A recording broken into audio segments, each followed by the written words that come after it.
Hello વિદ્યાર્થી મિત્રો, સ્વાધ્યાય 3.10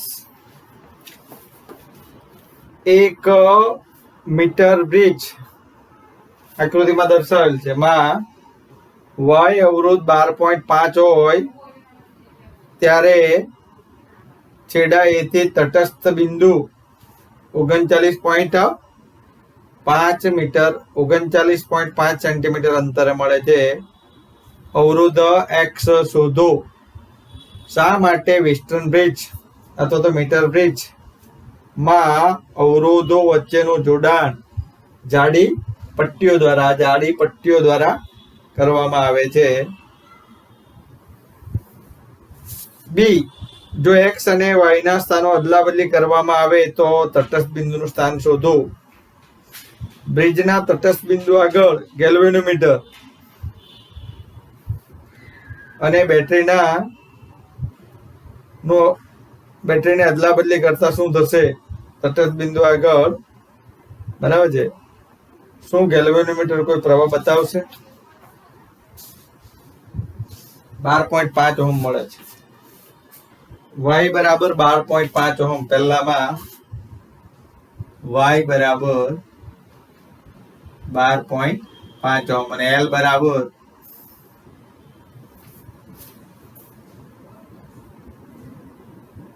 39.5 સેન્ટીમીટર.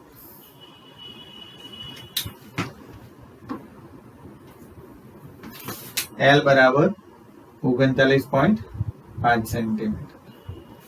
તો આપણે x શોધવાનું છે. આ x છે ને આ y છે. તો આપણને સૂત્ર ખબર છે, x upon y બરાબર L 100 માઇનસ L. x શોધવાનો છે. y બરાબર 12.5 સેન્ટીમીટર. નહીં, y બરાબર 12.5 ઓહમ. L બરાબર 39.5. 100 માઇનસ 39.5. 100 માંથી 40 જાય તો 60 થાય. આ 39.5 છે એટલે 39.5 60.5 માટે x બરાબર 39.5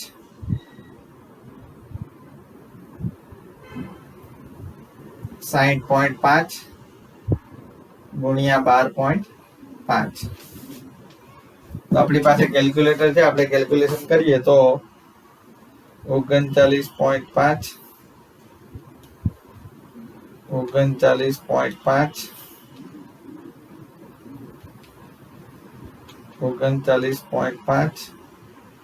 ગુણ્યા 12.5 ભાગ્યા 60.5 is equal to 8.16. x બરાબર 8.16 સેન્ટીમીટર. x એ ઓહમ છે, એટલે 8.16 ઓહમ. આ એ આપણો દાખલો થયો. સ્વાધ્યાયનો દાખલો છે 3.10. સ્વાધ્યાય 3.10 બી માં આપણને શું કીધું છે?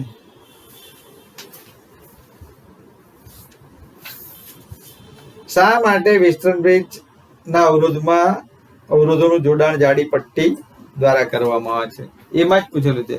તો જાડી પટ્ટીનો અવરોધ ખૂબ જ અવગણી શકાય તેટલો ઓછો હોય એટલે જોડાણ આગળ, બરાબર છે, અવરોધ ખૂબ જ ઓછો મળે એટલે આપણે જે અવરોધ x શોધીએ એનું મૂલ્ય બદલાતું નથી. એટલે અજ્ઞાત અવરોધનું મૂલ્ય જો આ જાડી પટ્ટી ના રાખે, જાડી પટ્ટીનો અવરોધ ખૂબ જ ઓછો અવગણી શકાય તેવો હોય એટલે આપણને આ x નો અવરોધનું મૂલ્ય સાચું મળે, એટલે કે બદલાતું નથી. ત્યાર પછી આવે છે બી, જો x અને y ના સ્થાન અદલ બદલ કરવામાં આવે તો તટસ્થ બિંદુ. x અને y ના સ્થાન અદલ બદલ કરવામાં આવે તો તટસ્થ બિંદુ L' મળે. તો આપણે L' શોધવાનું છે. y ની જગ્યાએ x અને x ની જગ્યાએ y. L dash 100 minus L dash આપણે શોધવાનું છે. y બરાબર 12.5, x બરાબર 8.16, એલ ડેશ આપણે શોધવાનું છે 100 માઇનસ એલ ડેશ. ક્રોસ ગુણાકાર કરીએ 12.5 ગુણ્યા 100 એટલે 1250 minus 12.5 L dash is equal to 8.16 L dash.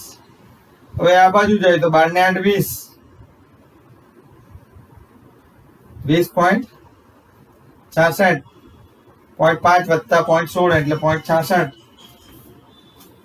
L dash is equal to 1250. માટે એલ ડેશ બરાબર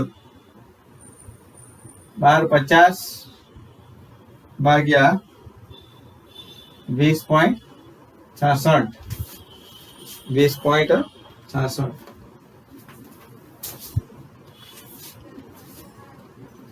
બારસો પચાસ ભાગ્યા 20.66 એટલે 60.5. એટલે એલડીએચ બરાબર 60.5.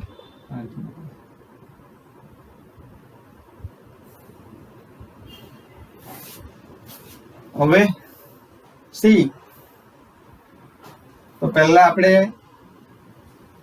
એ બી સી ડી અહીંયા આ ગેલ્વેનોમીટર પૂછશે ને આ બેટરી પૂછશે. તો હવે શું કરવામાં આવે છે, બ્રિજના તટસ્થ બિંદુ આગળ ગેલ્વેનોમીટર અને બેટરી તટસ્થ બિંદુ મળે ત્યારે બેટરી અને ગેલ્વેનોમીટર સ્થાન અદલા બદલી કરવામાં આવે, આ પ્રમાણે જોડવામાં આવે.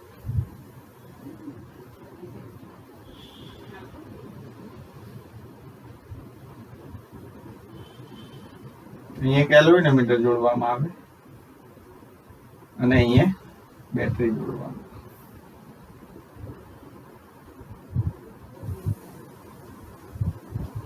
તો એ અને સી ના સ્થિતિમાન એક સમાન હોવાને કારણે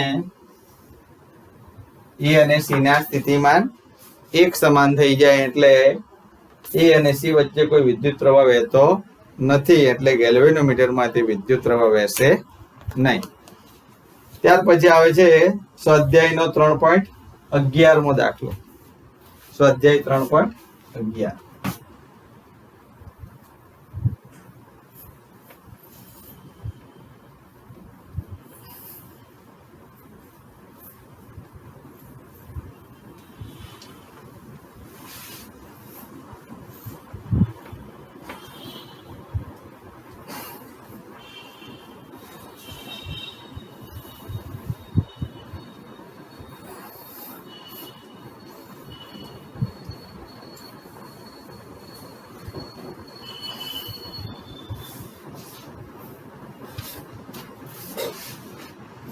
ત્રણ પોઈન્ટ 11 માં આપણે શું કહે છે જોઈએ.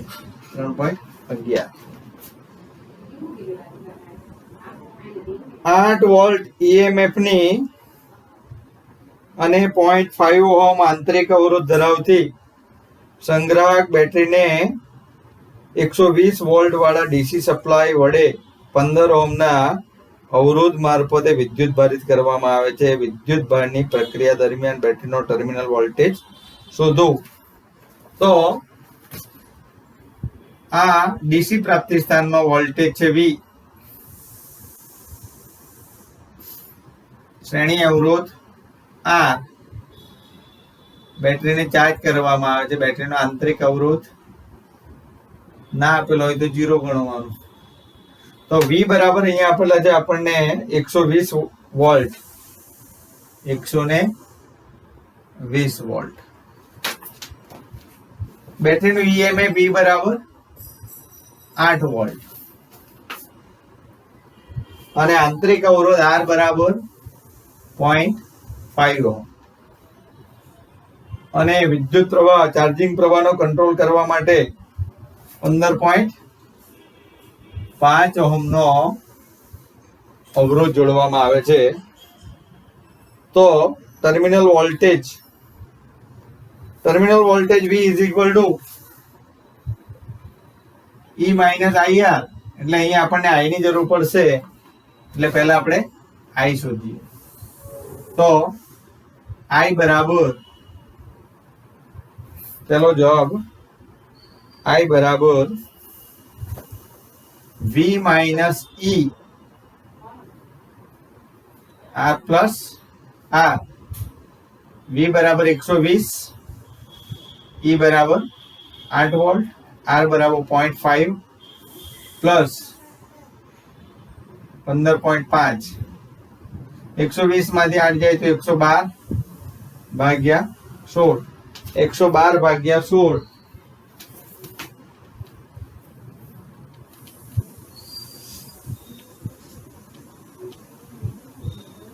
7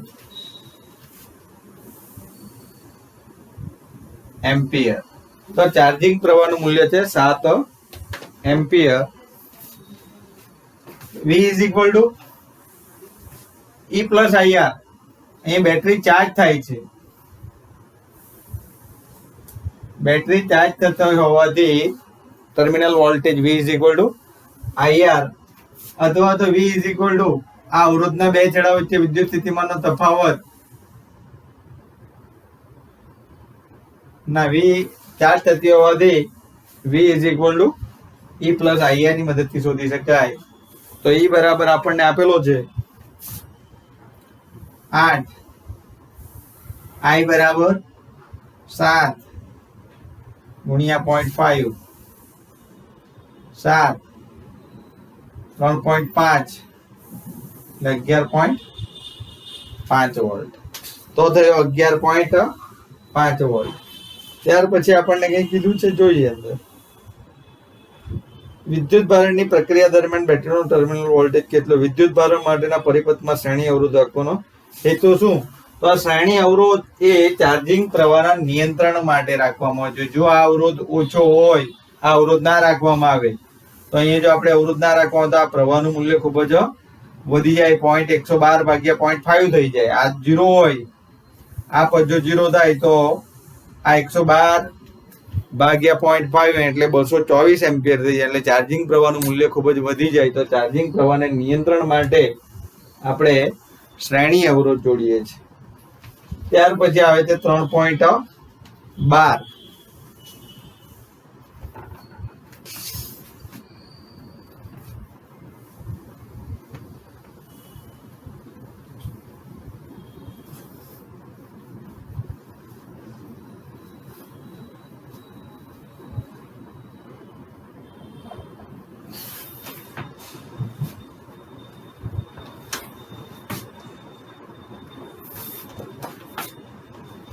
એક પોટેન્શિયોમીટરની રચનામાં 1.25 વોલ્ટની એક બેટરી તારના 35 સેન્ટીમીટર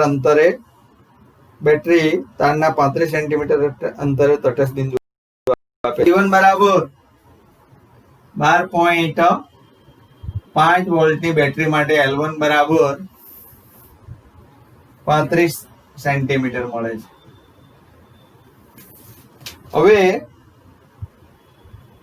આ કોષને બદલીને બીજો કોષ લગાવવામાં આવે તો તટસ્થ બિંદુ ખસીને E2 EMF વાળી બેટરી લગાવવામાં આવે તો તટસ્થ બિંદુ L2 બરાબર 63 સેન્ટીમીટર મળે છે. તો બીજા કોષનું EMF શોધો. EMF ની સરખામણીમાં આપણને ખબર છે E1 upon E2 is equal to L1 upon L2 માટે E2 બરાબર L2 upon L1 into E1. આ પદ આ બાજુ જશે તો L2 બરાબર 63 ભાગ્યા 35 ગુણ્યા 12.5. કેલ્ક્યુલેટરનો ઉપયોગ કરીએ તો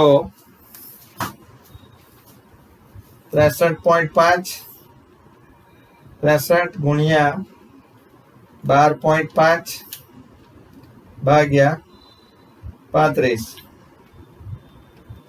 22.5 એટલે E2 બરાબર 22.5 વોલ્ટ.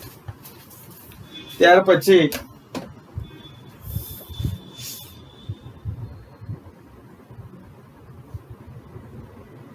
3.13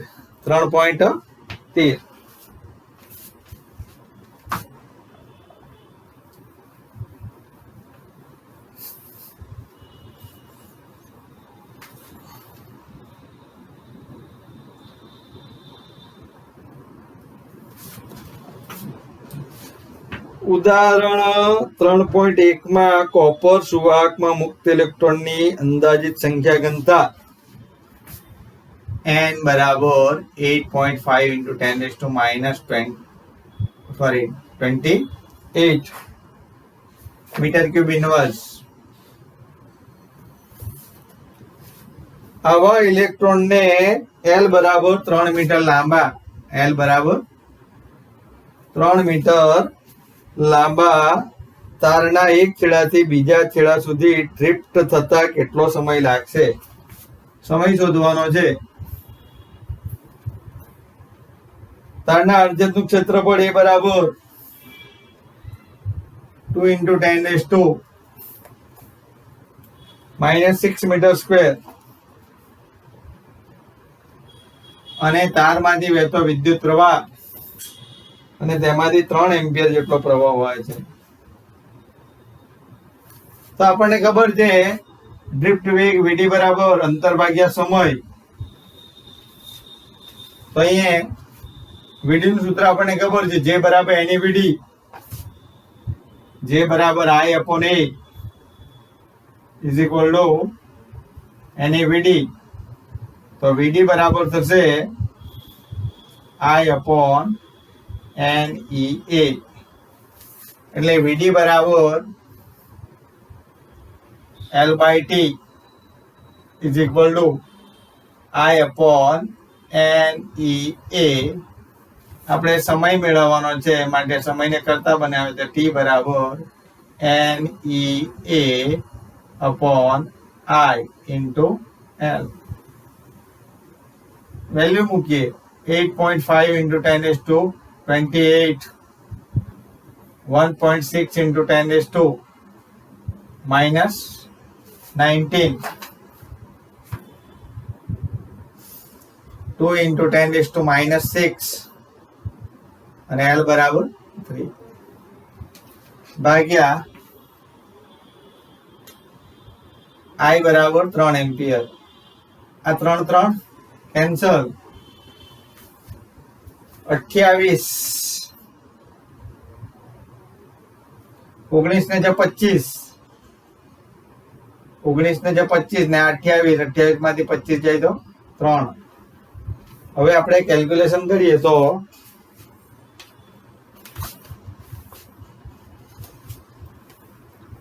8.5 into 1.6 into 2 27.2 એટલે 2.72 ગુણ્યા 10 ની 4 ઘાત સેકન્ડ. 2.72 ગુણ્યા 10 ની આપણને એવું પર્ટિક્યુલર કીધું નથી કયા કલાકમાં મેળવવાનું છે કે સેકન્ડમાં, એટલે આપણે સેકન્ડમાં જ મેળવીશું. તો મિત્રો આજે આ લેક્ચરમાં આપણે અહીં સુધી રાખીશું. વધારાના જે દાખલા છે એ અલગથી આપણે ગણાવીશું. એના લેક્ચર પછી આવશે. તે પહેલા આપણે ચેપ્ટર 4 ની શરૂઆત કરી દઈશું. એટલે આવતા લેક્ચરમાં આપણે ચેપ્ટર 4 ની શરૂઆત કરીશું. Thank you very much.